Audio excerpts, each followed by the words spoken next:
안녕하세요. 오직 뇌와 신경에 집중하는 두청한의원 김도환 대표원장입니다.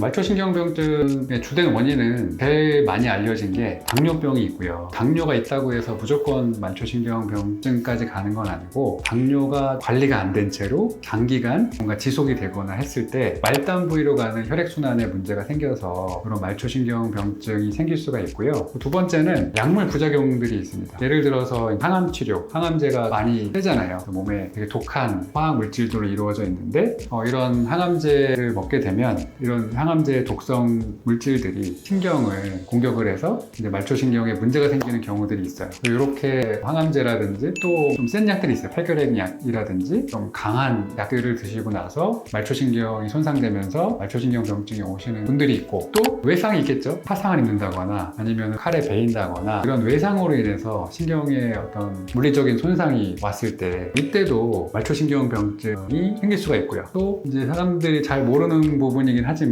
이제 몸에 어떤 다른 문제가 있을 때, 다른 장기들에 이상이 있을 때, 예를 들면 술을 많이 마시고 간에 이상이 생겼다거나 아니면 갑상선 기능들이 많이 저하돼서 몸의 기력 자체가 떨어지면서 신경 기능도 떨어진다거나, 이러한 다양한 몸 안에 다른 원인들이 있을 수도 있습니다.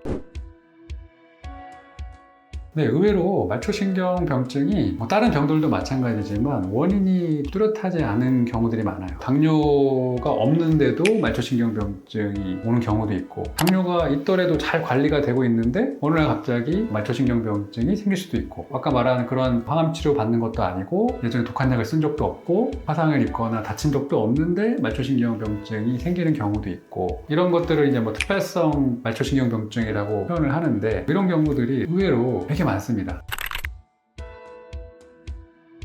우리가 말초신경병증에 걸렸을 때 사실은 원인이 확실한다 그러면 이제 그 원인을 해결해주면 말초신경병증이 좋아지겠죠. 근데 이제 대부분의 말초신경병증은 아까 말한 것처럼 별다른 이유 없이 오는 경우들이 되게 많아요. 또 이런 경우에 병원에 갔을 때 특별히 검사해서 큰 이상이 없다고 하는 경우들도 많거든요. 근데 내가 느낄 때는 되게 불편한 거죠. 뭔가 거리고 발이 막 시리고 걸을 때 감각이 이상하고, 이제 이런 것들이 계속 지속되다 보니까 신경과에서 무슨 경련제라든지 아니면 진통제라든지 이런 걸 드시면서 버티시는 분들이 많은데, 말초신경병증도 한의원에서 검사를 해보면 다른 원인들이 있는 경우들이 많아요. 내가 몰랐던 원인들, 이런 것들이 한의학적인 원인들, 이런 것들이 있는 경우들이 많으니까, 혹시 내가 이러한 원인이 없이 말초신경병증을 앓고 있다, 그리고 병원에서 큰 이상이 없다, 근데 나는 계속 불편하다, 이런 분들은 꼭 한의원에 오셔서 검사를 받아보시고 그 원인을 찾아서 치료를 하시면 치료가 잘 되는 경우가 많으니까 희망을 잃지 마시고 꼭 내원하시기 바랍니다.